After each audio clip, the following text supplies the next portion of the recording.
Dominic, it's your boy Hank. Welcome to another chapter of this amazing story. Chapter 16 of Child Play, number 2, the sequel. As I said, this is one of my favorite book, and here is the reason absolutely why.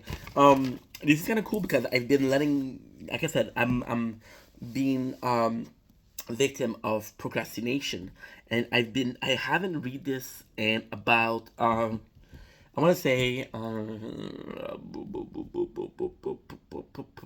want to say fucking like 4 days, right? So it's kind of cool that we're getting to see that because I forgot most of these. So let's start. We remember what happened. Chucky needed to grind. Oh, sorry, I left the popcorn. Sorry about that. It was a fucking mess. Look at this. So wasteful. So wasteful. I hate it. Um, so we remember that Chucky found out there was another good guy doll, and it destroyed it, killed it, called it the cadaver, and now he wants to hide it in the garden, which plays a super important part. The fact that the garden is introduced here again is kind of so good because you don't know how much it means until it means something, and when you understand what it means, you're like, holy shit, I remember this. So, really clever writing. I love it. Um, okay, which is important. Tell me more barging. Tell me looking for. Nice. What did I wrote? Barging.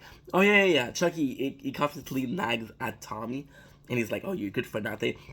Chucky is looking for a shovel to make a grave, and there's actually a really fucking cool thing about that. I hate getting wet, and at first I was like, "Why does Chucky hate getting wet?" But then I was like, possibly because of mechanics, because he's a doll, and we know how he killed Chucky. He killed Tommy. It was by taking off his battery, right? And technically, Chucky doesn't have battery. But the doll, there's not a part in the movie or in the book that says, yo, they didn't put a battery here, right? There's a chance that he cannot take it off. There's a chance that he needs it. There's a chance that it's not properly said, but it might have been that's why he ate the rain. Because I was like, if you're talking about the rain a lot, how he hates it, maybe that's why, right? Mechanic still bleeding.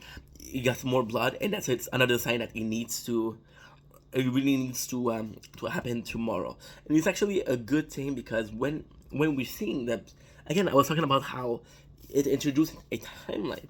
Now the timeline is introduced, the timeline that moves. I could write a story, put a timeline, don't respect it. Right? He has a plan to finish quickly. Buried Chucky while he's burying thing, he talks about burying thing in a similar hole, right? And I was thinking like maybe a young victim, maybe an animal, right? Because Chucky was a killer. We have no idea. Now these are something that I saw. I didn't see in the movie. I didn't see at all. And what I find amazing here, right, is I don't know if I'm gonna say it in this. I'm gonna say it both. Um, we don't see the backstory. What I love about the second movie was the first movie was possibly it wasn't sure if it was gonna work. So we're like, okay, well, let's not focus on building Charles Lee Ray. Let's just have a killer, make it a doll, right? We'll focus more on the relationship of. This movie is weird, bro. It's weird, really weird.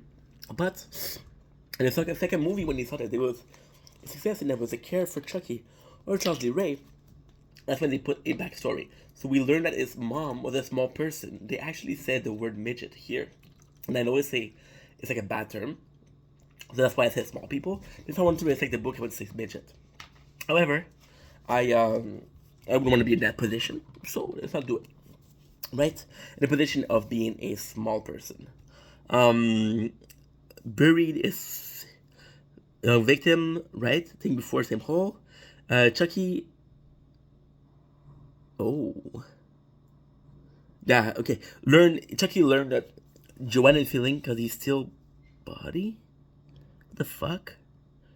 A young victim learned Joanne is feel. He learns their name, I guess. Cause he's still. Oh yeah.